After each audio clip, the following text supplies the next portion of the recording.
glória, louvor, reverência seja dada ao nosso Senhor e Salvador Jesus Cristo. A paz do Senhor, igreja, a paz do Senhor a todos os ouvintes. Viemos aqui para anunciar a paz do Senhor. Aleluia!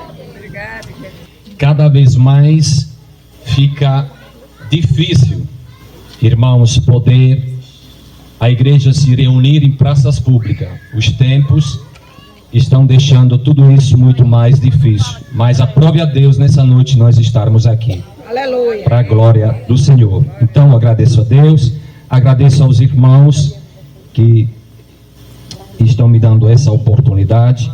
E fico muito feliz de rever diversos irmãos que há tempo não viam. Pois aprove a Deus a gente estar à frente de uma congregação lá no interior. E nós que estávamos mais engajados com essa obra missionária, agora a gente trabalha de outra forma, né? Mas quero dizer que estamos com saudade. Lá no Mamoeiro tem muitos frutos do trabalho dessa congregação. Eu até estava brincando um pouco com o irmão Wagner. Irmão Wagner, as galinhas estão crescendo demais lá no interior. Estão esperando mais os irmãos passar por aí, né? Mas aonde o cristão passa, acionado por essa frase que o Senhor Jesus pronunciou, algo acontece. E eu gostaria de começar, irmãos, a expressar o que Deus colocou em meu coração, dizendo o seguinte: ide por todo mundo, pregai o evangelho a toda criatura. Quem falou isso, irmãos, foi o próprio Jesus Cristo. Essas são palavras de Jesus. E a quem falou Jesus isso? Jesus falou aos seus discípulos. E quando ele falou isso para ele? Ele falou isso para ele logo após ter ressuscitado ao terceiro dia, logo após ter aparecido a diversas pessoas, e pouco antes de ele ser recebido ao céu, ele reúne os discípulos e diz para ele: ide e pregai o evangelho a todas a criatura. Aleluia! O que significa essa frase, irmãos? E por que Jesus a pronunciou pouco antes de ele se despedir dos seus discípulos? É bom, irmãos,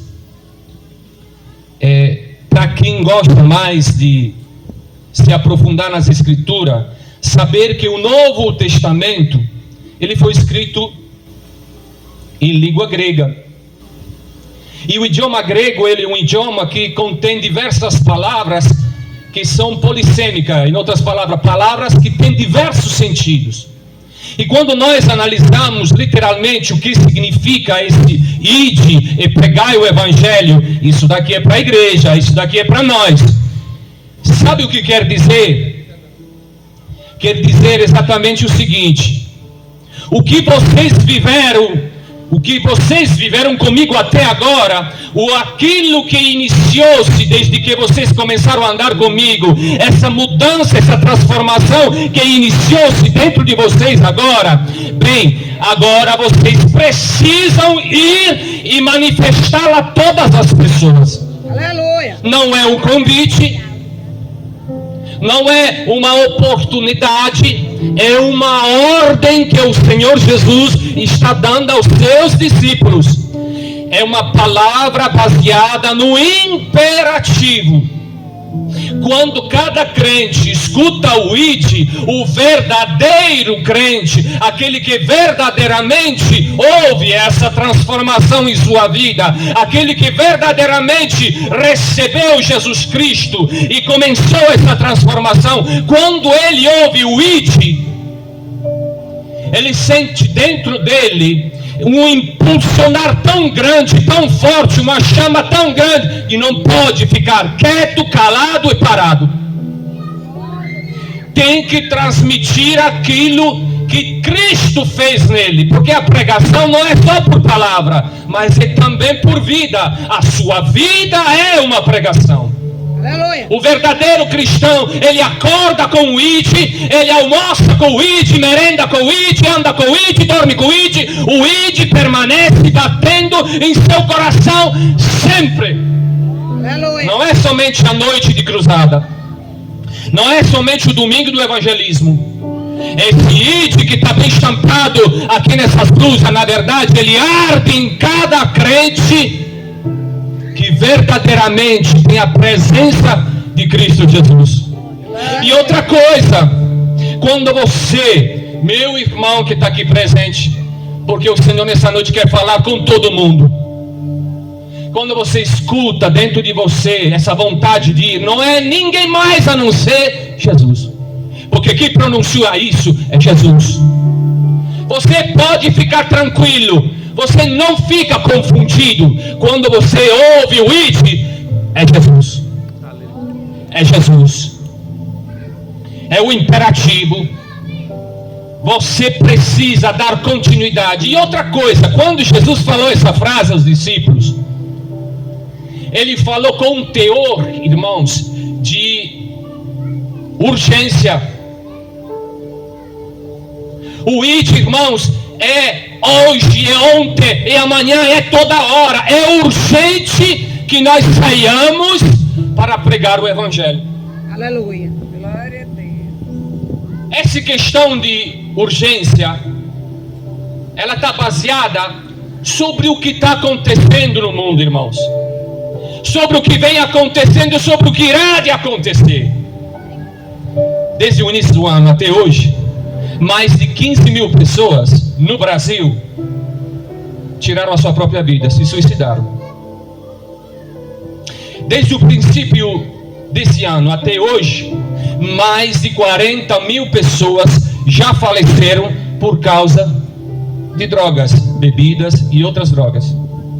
Desde o início desse ano até hoje, antes desse ano se concluir, mais de 45 mil vítimas por causa de assassinatos e violência. Em outras palavras, dizem que Fortim, com todos o povoado aqui de redor, tem mais ou menos 15, 16 mil habitantes. Então, desde o início do ano, irmãos, por essas causas, já diversas cidades partiram, morreram. Entende porque é tão urgente a gente sair e falar de Jesus? Muitas dessas pessoas morreram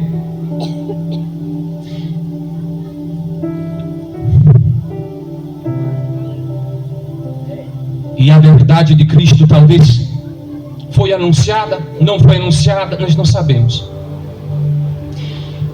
Então, irmãos, esse ID, em primeiro lugar, eu quero falar para a igreja. Tudo que nós estamos fazendo aqui, irmãos, é a resposta a essa ordem de Jesus. E não pode terminar, Wagner, amanhã. Deve continuar. O tempo está passando, a gente está envelhecendo, né?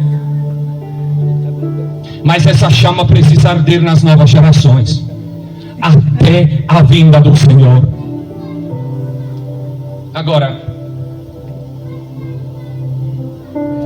o próprio Jesus Cristo, vamos lá. O próprio Jesus Cristo, ele pregou o Evangelho, porque foi ele o iniciador do Evangelho. Foi ele que nos ensinou a pregar o Evangelho. Foi ele que moldou, formou, criou, ensinou os discípulos, o enviou. E ele mesmo, por primeiro, pregou o Evangelho. E quando ele pregava o Evangelho, qual era a mensagem que mais ele anunciava? Arrependei-vos, porque é chegado o reino do céu. Aleluia. Aleluia. Irmãos, nós não precisamos enfeitar absolutamente nada.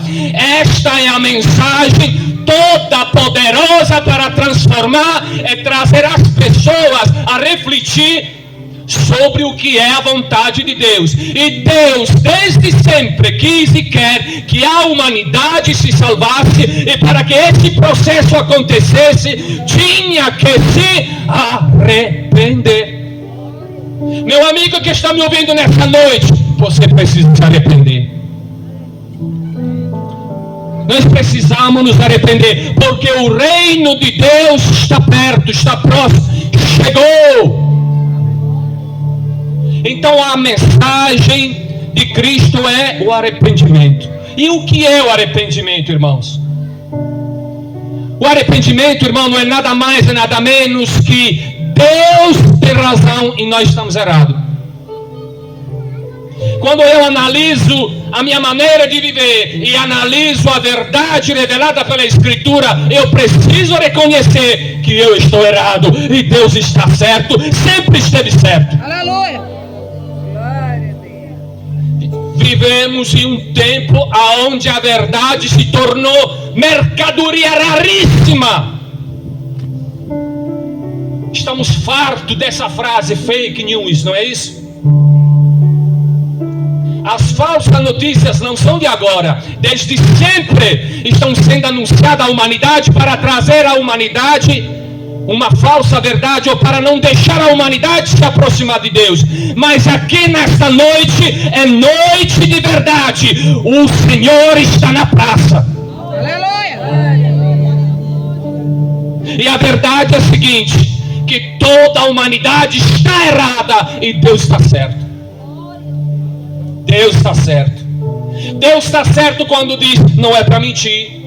Deus está certo quando Ele diz que não é para roubar. Deus está certo quando Ele diz que todo o homem está em pecado, está caído e que precisa da graça.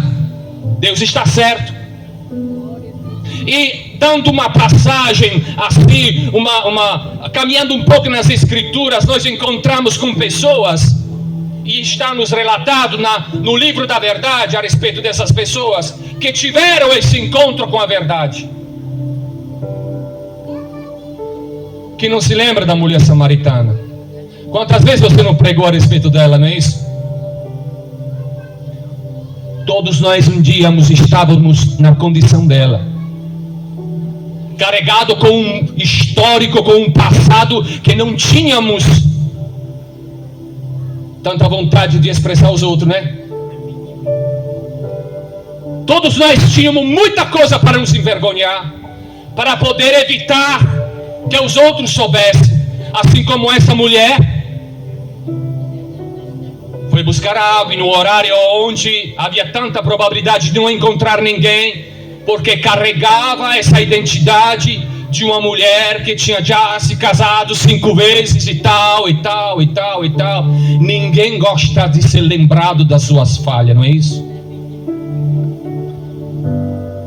Então ela vai lá, vai buscar a água, e nós sabemos que Jesus foi ao encontro dela. Para Jesus ter esse encontro, você sabe muito bem, teve que mandar os discípulos a fazer compra, porque os discípulos não estavam ainda aptos a compreender o tamanho do amor de Cristo. E tem muita gente que ainda não entendeu o amor de Cristo. Porque o que iam dizer agora, Jesus conversando com uma mulher? Ainda mais essa mulher nem judia era samaritana, aquele povo tão odiado pelos judeus, imundo, impuro. Então Jesus despede os discípulos e vai ao encontro a essa mulher. Jesus pede água a ela, como você bem sabe.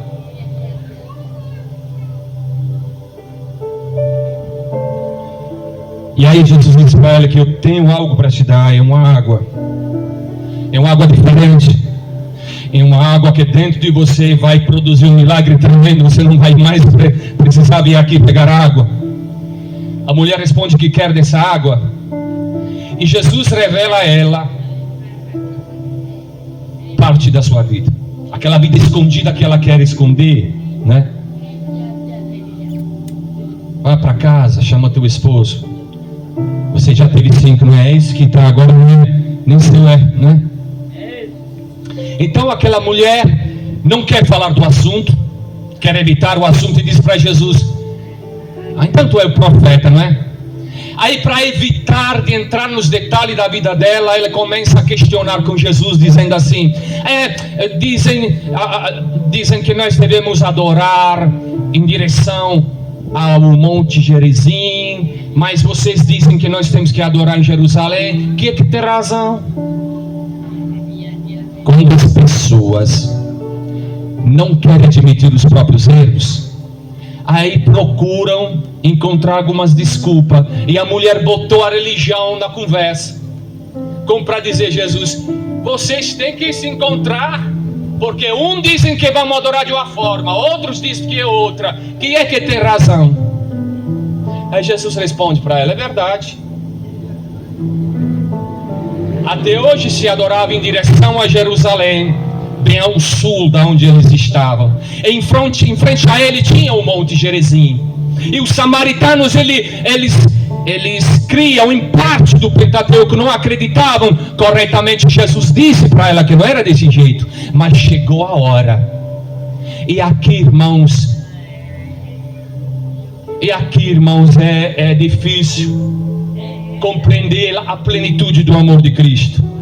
Aqui Jesus se revela como Messias. Jesus não se revelou como Messias a Pedro, a Tiago, a João. A primeira pessoa que Jesus se revela como Messias é uma mulher que tinha tido 5 maridos, samaritana, impura e que não tinha absolutamente nada que pudesse ser relevante na vida dela.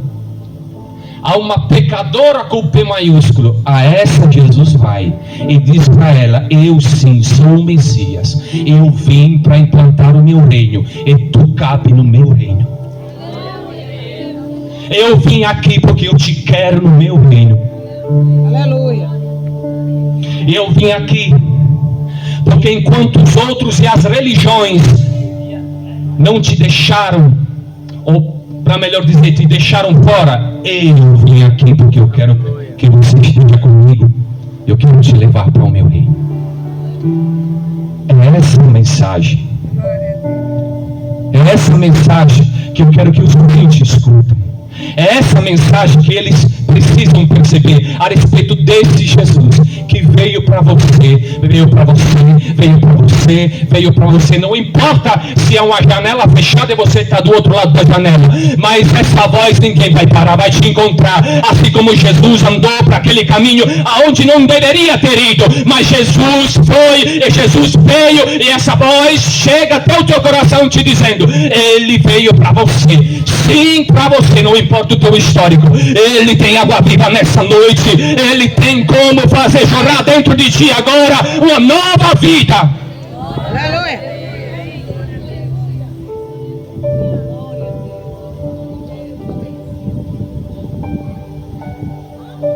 É tão lindo a gente ler a Bíblia e refletir, porque a gente, quando lê a Bíblia, mergulha nela, e a gente de repente faz parte dela. As personagens somos nós. Às vezes nós entramos nela, ela entra em nós e faz algo tremendo em nossa vida, impacta a gente depois de ler, a luz se acende, os olhos começam a enxergar coisas novas. Aleluia.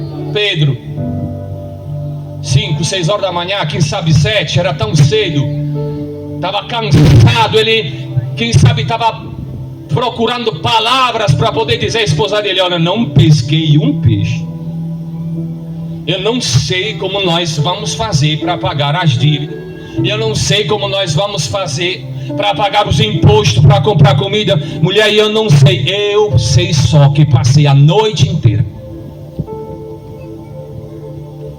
eu não consegui, mulher. É difícil o homem declarar as suas derrotas, não é isso? Mas se aproxima um homem e por trás dele está lá um pouco de gente, um mover está acontecendo como está acontecendo nessa noite, viu, meu amigo? Talvez pode não ser tudo claro para você o porquê esse povo veio aqui, mas Jesus disse para Pedro: deixa eu entrar no teu barco. Eu preciso alcançar todas essas pessoas. Eu necessito do teu barco, porque é estratégico para mim. Eu quero que todos ouçam. O Espírito Santo de Deus quer que todos ouçam nessa noite. E aí Pedro, dentro dele, ele queria dizer: não, eu quero ir embora, quero ir logo para casa, quero tomar banho, não quero ouvir ninguém.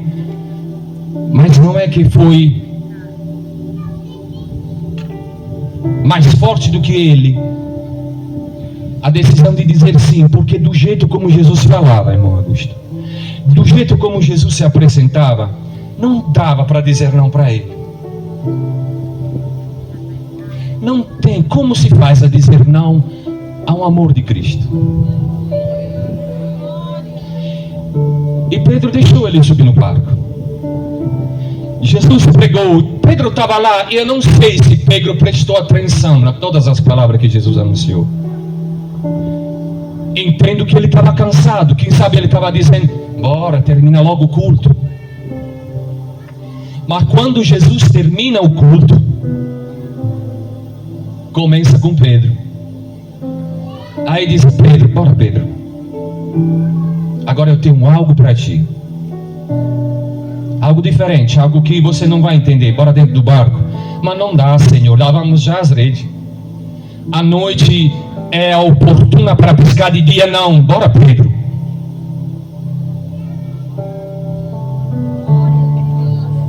E Pedro, mesmo diante de uma evidência contrária, ele disse, está certo. Aquele está certo que todos nós um dia nos dissemos, não foi? Bora. E todos nós sabemos o que aconteceu. Mas a coisa mais linda que eu acredito que Pedro viu nesse encontro, estamos viajando na Bíblia, é quando aquele peixe entrar no barco e ele se dobrou diante do Senhor e disse para Jesus, afasta-te de mim, porque eu sou um pecador. Wagner. E Jesus disse para ele o mesmo que disse para ti, para ti, para ti, aleluia, para ti. Glória a Deus. Eu vou fazer de ti agora Glória a Deus. pescador de homens. Aleluia. É por isso que quando a gente escuta o vídeo, não, a gente não pode ficar quieto. Como podemos ficar quieto diante do vídeo de Jesus? Como podemos deixar os problemas impedir que esse vídeo continue dentro de nós? Quanto mais nós ouvimos bater esse vídeo, mais barreiras irão se levantar, irmãos. Mais dificuldades estarão apresentando. E sabe, Pedro, depois desse momento, quando ele viu, estava presente, Jesus pregando no barco, depois que recebeu aquela palavra, lembra quando Jesus foi ao céu, e ali começa a história agora da igreja, porque agora começa uma nova fase do plano divino da salvação, e nessa fase previa que os discípulos tinham que continuar aquilo que Jesus começou, e agora estavam lá, Atos dos Apóstolos capítulo 2, lá nas alturas do versículo 38, tinha acabado de receber o batismo do Espírito Santo, tinha lá uma multidão que não entendia nada. Aí Pedro agora se lembra, quando estava ele se levantava, ele entrava no barco e pregava para todo mundo, mas ele disse que agora é a nossa vez de ser pescador de homem. Então agora Pedro sabe o que faz, apesar de não ter essa cultura toda, mas ele se lembra das palavras de Jesus, eu sou pescador de homem. Então ele se ergueu diante de todo mundo e começou a falar, e começou a dizer, é ele, Jesus Cristo, foi ele que enviou o Espírito Santo, estamos aqui por ele, a nossa vida agora é dele, nós agora vamos anunciar ele até o último dia da nossa história, porque ele é o caminho, é a verdade, é a vida, nele todos os povos poderão ser salvos, ele é aquele que perdoa os pecados, e não há outro nome seja dado ao homem a não ser Jesus Cristo de Nazaré, para que todos pudessem receber salvação. Jesus Cristo é o Senhor. Deus, aleluia. E 3.000 vidas sentiram o coração arder e não suportaram essa palavra e creram de todo o coração e se arrependeram e receberam Jesus Cristo, que mudou a tua e a minha vida. Aleluia. Pedro é pescador de homem. Basta pular aí no capítulo 4 e você vai ver que essa chama continua ardendo, não é coisa momentânea não. E mais 5.000. Mais 5.000 creram.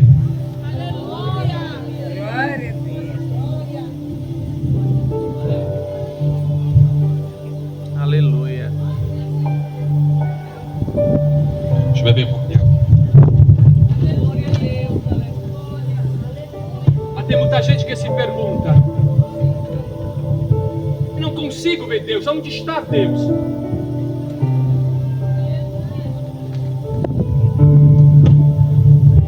Vocês pregam tanto desse Deus, do jeito como vocês pregam, você prega com tanta ênfase, vocês dizem dele que você conhece ele, acorda com ele, fala com ele, mas a gente não consegue ver ele.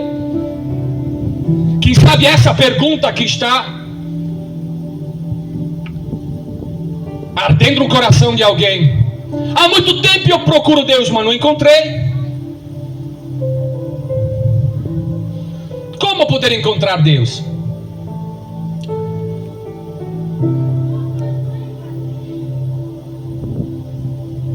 Tem 3 personagens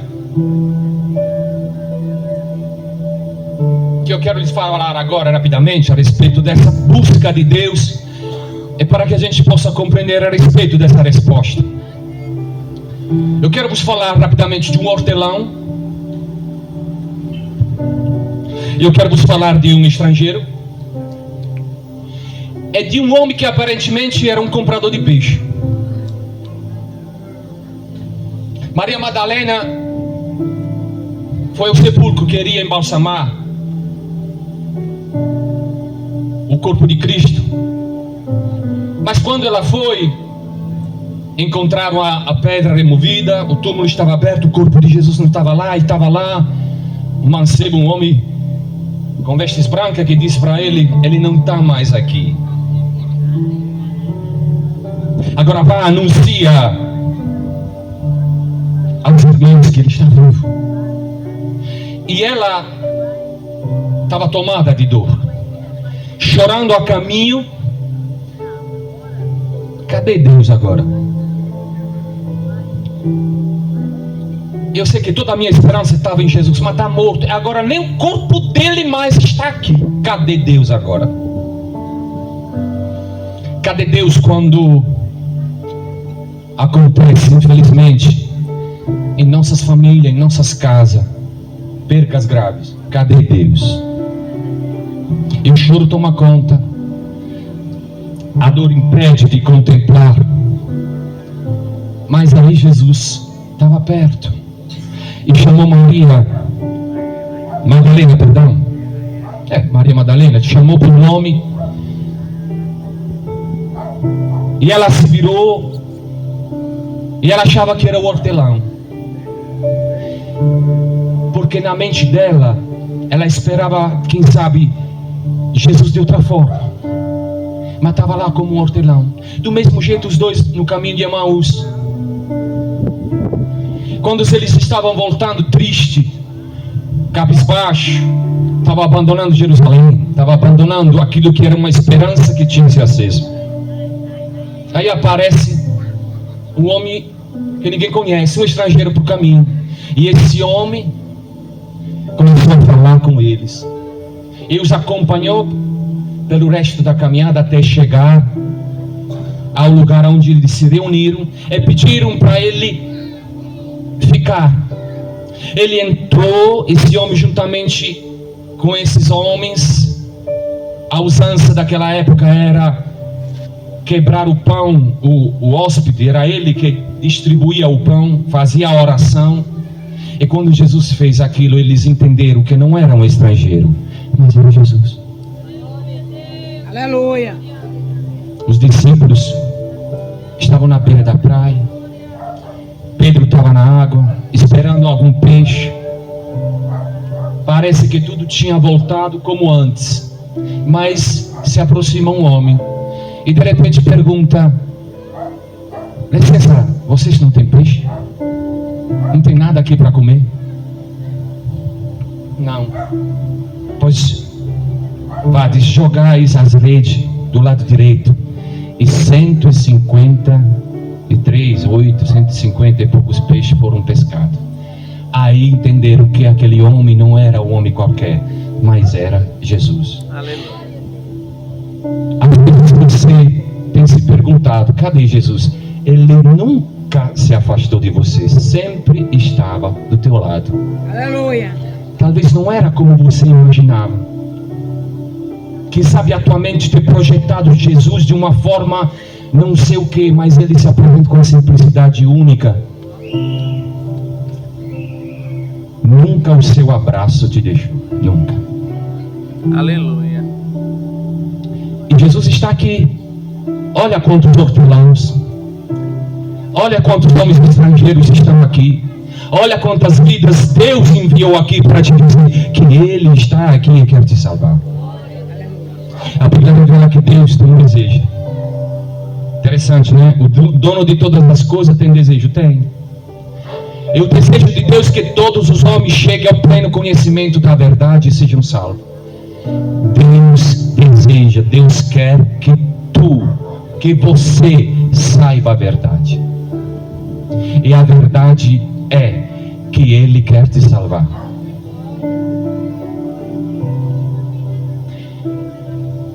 Lá na carta aos Hebreus, no capítulo 12, diz que Jesus é o autor e o consumador da nossa fé.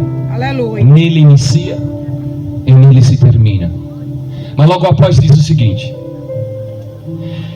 que a Jesus foi proposto, Jesus foi enviado pelo Pai para nos salvar, mas sabia que para nos salvar precisava enfrentar uma cruz. E diz o texto que a alegria de poder cumprir com a vontade do Pai o levou a enfrentar aquela cruz. A cruz, o sofrimento não pode tirar a tua alegria. Sabe por quê? Porque, irmãos, a cruz é uma etapa obrigatória da vida de cada um de nós. Tem o antes, tem o meio e tem o depois da cruz. O antes aconteceu comigo, provavelmente com todos vocês. Antes de nós entendermos a cruz, a gente nem queria vê-la. A gente queria que fosse mais longe de nós, porque a cruz apontava os nossos erros. Então a gente, antes da cruz, se mantinha longe dela. Como tem muitas pessoas que quando escutam, os crentes vão estar lá, não quero nem saber, vai embora, não quero saber de crente. Porque a cruz faz isso. Só que, como eu disse, é uma etapa obrigatória. Antes, depois você vai ter que encontrar-se com ela. E quando é que a gente encontra a cruz? Tem alguns momentos, irmãos, que a gente vê pessoas querendo agora encontrar-se com a cruz. Pessoas que antes não queriam, mas devido a algum momento da vida dele, agora eles estão querendo se encontrar com a cruz. Lembro-me do testemunho do meu pastor lá na Itália. Ele trabalhava, irmãos, como enfermeiro na pediatria. E lá dentro do hospital, ele trabalhava em conjunto com a obstetra. Quando nascia a criança, os parentes fora da sala, todo mundo esperando, todo mundo aquela ansiedade, na vontade de ver a criança. Então, às vezes ele pegava a criança e mostrava para os parentes. Quando chegava lá, aquela alegria. E ele, querendo falar para as pessoas: olhem o que Deus nos entregou, olha a bênção de Deus, olha Deus como é maravilhoso. E o povo não queria saber de Deus, só queria olhando a criança: olha, parece com a mamãe, olha, parece com o pai, o nariz dele. E ninguém parava para dizer obrigado, Senhor. Aí lá o pastor sozinho, né, dando glória a Deus, e os outros só nessa conversa. Só que ele prestava serviço do outro lado da pediatria, aonde havia um setor lá que cuidava de criança enferma, bebê que tinha enfermidade. E outras vezes ele teve que anunciar aos pais ou aos parentes a enfermidade da criança. E nesse momento ele, quando falava isso, ele dizia para as pessoas, para os parentes: vamos orar, Jesus pode curar. E as pessoas estavam tão dispostas a orar. Nesse momento as pessoas estavam tão prontas para se juntar com o pastor e fazer uma oração. Ele disse assim, tinha pessoas que mandavam chamar de outros setores do hospital, se juntava gente para fazer uma oração. Porque a dor era viva, a cruz estava próxima. Somos assim, o ser humano é assim. E não é que às vezes a dor é uma bênção, porque te aproxima da cruz. Agora preciso dizer que tem um além da cruz. É o além da cruz, tem uma destinação final. Sim, porque depois da cruz tem um lugar nos esperando. Na verdade, dois. E logo após a morte segue esse juízo. E Jesus, em sua mensagem, nessa boa notícia que Ele nos manda anunciar nessa noite, Ele diz que Ele é a vida eterna. Ele é o além da cruz eterno. Ele é o além da cruz que vai te levar aos braços do Pai. Aleluia. Esse é o Jesus que nós anunciamos. Esse é o motivo do ID. Esse é o alvo do ID. Não podemos salvar ninguém. Ah, se pudéssemos. Mas nós precisamos clamar em tempo e fora de tempo. Ele veio. O reino de Deus está próximo.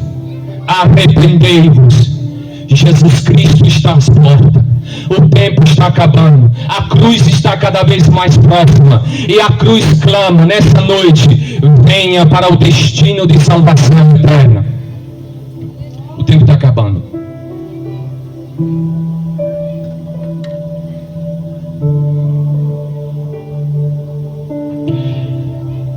O tempo está acabando.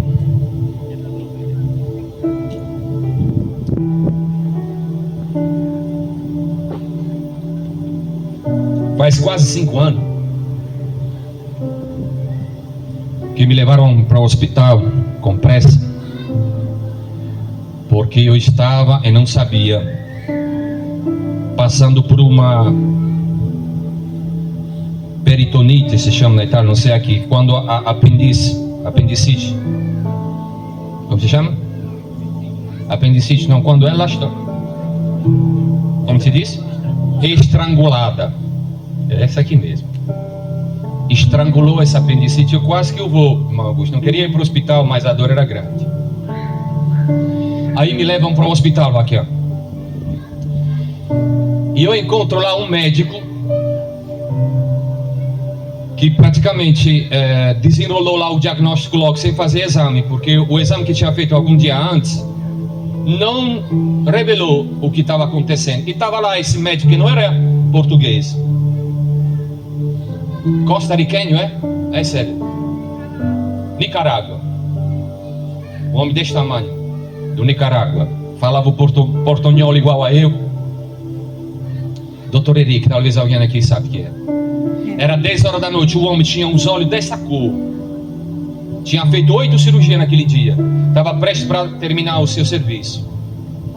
Aí ele colocou as mãos e disse: olha, meu amigo, eu te digo que esse daqui essa apendicite, tem que fazer isso logo, mas a escolha é sua.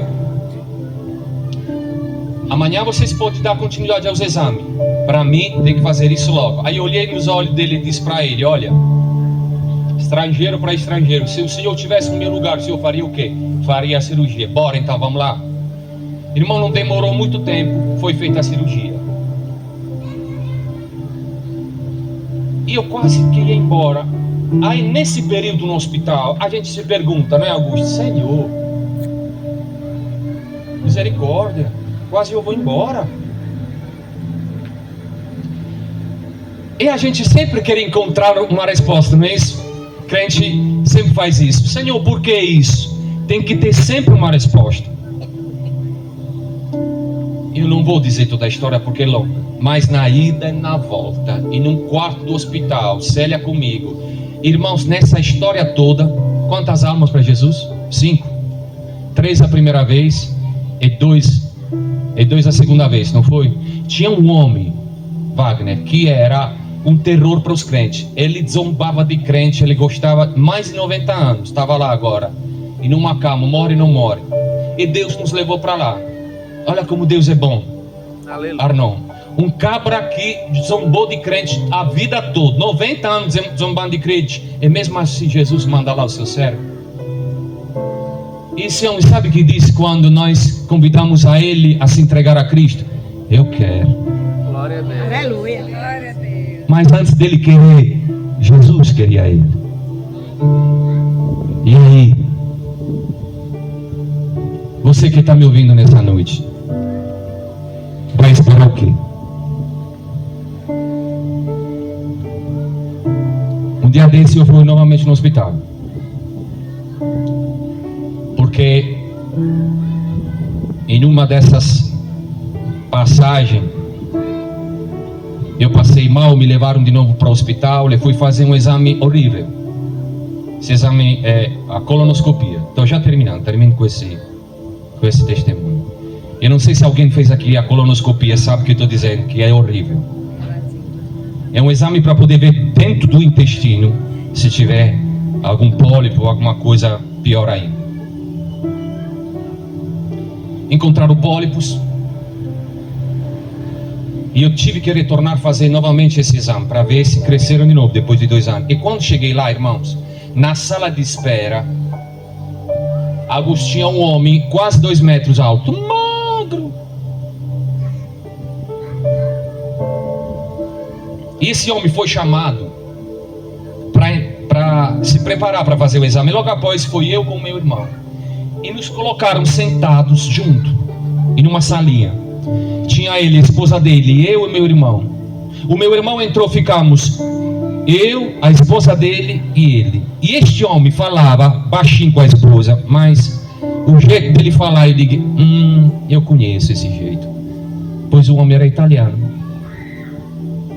E o homem falava para a mulher que estava apavorado, tinha tanto medo de fazer esse exame, o que vai acontecer? Aí eu senti dentro de mim, pam, pam, pam, pam, pam, pam, esse negócio que está escrito na tua blusa, abra a boca e fala. Aí eu disse para ele, olá, tudo bem? Eu sou italiano igual você. Comecei a falar italiano. Aí ele sorriu um pouco e disse, eu já fiz esse exame uma vez, fique tranquilo, vai dar tudo certo, você não vai sentir nenhuma dor. Aí o homem começou a se abrir. Digo, mas tu precisa eu ouvir falar. Eu disse, olha, eu vivo aqui já há alguns anos, e para falar para um italiano de Jesus não é fácil. Ele disse para ele, foi o próprio Deus que me enviou aqui. Ele olhou para mim, deve ter pensado, esse é doido. O próprio Deus me trouxe aqui, e eu vivo aqui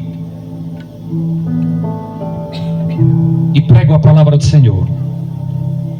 E ele ficou meio assim.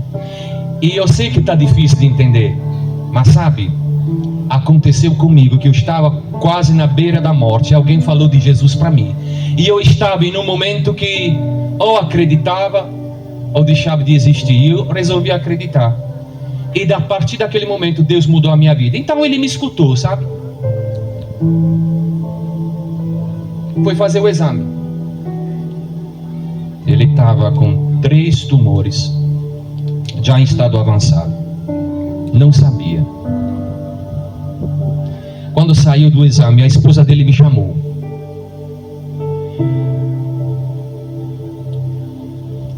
Ora por ele. E falou baixinho, ele tem 3 tumores. Tudo bem, eles desceram com o elevador e eu fui na sala. Minha esposa, contei para ela, disse minha esposa, vá lá, pegou o número do telefone. Eu não me liguei, corri. Eles estavam saindo, eu digo, olha, desculpa, me passa o teu WhatsApp, posso orar por você? Posso pedir à minha igreja de orar por você? Pode. Ele tinha me dito que não acreditava em Deus, que não tinha nenhuma religião. Irmãos, passaram-se 2 semanas. Eu todo dia mandando para ele o bom dia, Deus te abençoe e tal. Depois de 15 dias ele me mandou uma mensagem. Disse: Luciano, sabe quando você me contava naquele dia que você estava em frente a uma escolha, ou acreditava em Deus ou então moria? Eu estou me sentindo do mesmo jeito. Me diagnosticaram cânceres incuráveis. Me ajuda, não sei o que fazer. Digo: nós iremos orar por você, confie no Senhor.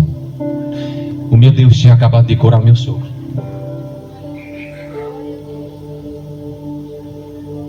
Passaram-se mais 15 dias. Agora a esposa dele, eu estou encurtando a história, a esposa dele manda uma mensagem para mim: Luciano, corre.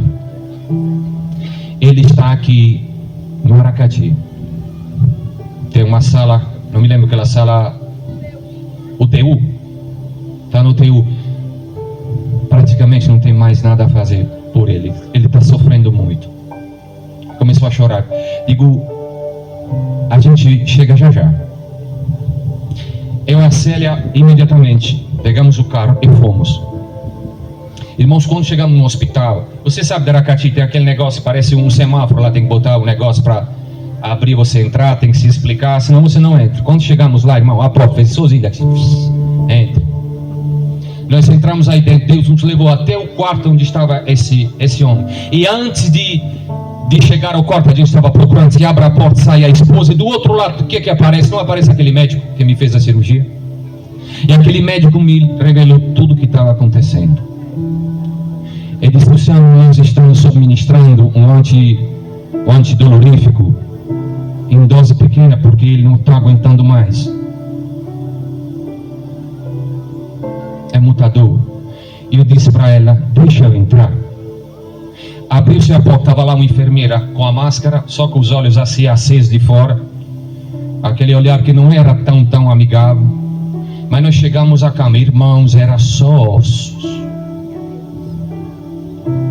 Estava lá Paulo, o nome dele. Irmão, eu engoli o choro. É dentro de mim 1000 emoções. Eu não sabia nem como fazer o apelo naquele momento. O homem não entendia direitinho o português.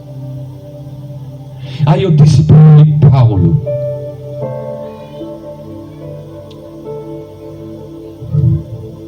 tu vuoi che Gesù ti abbracci in questo momento per fare questo viaggio? Tu quer que Jesus te abrace agora para fazer essa viagem? É o que saiu de mim, irmãos. Ele disse: eu quero. Eu apertei a mão dele. Aquela mulher da enfermeira só olhando deste tamanho com os olhos. A esposa dele lá, Célia, minha esposa, pergunte para a esposa dela: é você? A esposa dele, o mesmo nome de Célia. Você não quer se entregar agora a Cristo? Também eu quero. Nós fizemos uma oração. E logo após saímos do hospital. Irmão Valquírio, eu fui para casa, o coração doendo. Sabe por quê? Olha aí a nossa mente limitada. E eu pensando: será que ele aceitou de verdade? 10 horas da noite. Não, 7 horas da manhã do dia depois, irmão. Toco o telefone da minha esposa. É a esposa dele, ele dizendo que o Paulo ontem à noite partiu. Passei o dia todo, Wagner, sentindo dor no coração. Cheguei de noite. Senhor, comecei a chorar. Será que Paulo entrou nas portas? Eu comecei a chorar. Era 10 horas da noite. Comecei a chorar. E alguma coisa disse para mim: olha para o relógio. Eu olhei, 10 e alguns minutos. E logo após, mais uma voz: pergunte para a mulher a que hora ele faleceu. Porque eu queria um sinal. Eu queria saber se realmente ele tinha aceitado a Jesus de coração e que agora ele estava com Deus. E eu queria um sinal. Aí eu olhei para o relógio e pensei: se ele tinha partido, a que hora eu ia receber um sinal? Aí Célia entrou em contato com a esposa dele. E a esposa dele não estava lá quando ele partiu, mas perguntou à enfermeira. E a enfermeira disse o seguinte: ele morreu às 10h08, 12 da noite. Era o horário que eu senti no coração um desejo tão grande de chorar e de pedir a Deus esse como sinal. Sabe por que estou te contando isso, crente? Um homem que nunca acreditou em Deus, um homem que nunca entrou na igreja, um homem que nunca pregou o evangelho. Ele me disse que não estava acostumado, não sabia orar. Um homem que nunca fez, irmãos, uma escola bíblica, nada de tudo que nós fazemos cotidianamente. O homem esquecido pelos próprios familiares, estava somente ele lá. Jesus mandou o seu servo ir lá, porque Jesus ia salvá-lo. Dá para compreender o amor de Deus? Dá para entender o quanto é importante o ir? Dá para entender que quando a gente sente a vontade de abrir a boca e falar, quanto vai fazer a diferença isso? Paulo, um dia eu quero abraçá-lo no céu. E junto vamos dar glória a Deus e obrigado, Senhor, por Ele ter feito isso conosco. Glória. Aleluia. Eu sei que um dia eu vou abraçar Paulo. E muitas pessoas nós vamos abraçar, fruto desse trabalho. Eu não sei se dentro do propósito de Deus nos trazer aqui nessa noite é alcançar as pessoas que não conhecem o Evangelho. Mas uma coisa eu tenho certeza que o Senhor está querendo alegrar os nossos corações, é dizer: continuem, ide, deixe essa chama continuar ardendo, continue fazendo essa obra, porque aonde vocês passarem, as portas do inferno se fecharão e as portas do céu vão se abrir, e o amor de Deus vai se manifestar a pessoas que nem vocês imaginam. Que Deus em Cristo abençoe a congregação de Viçosa. Que Deus em Cristo abençoe todo o povoado aqui. Nós queremos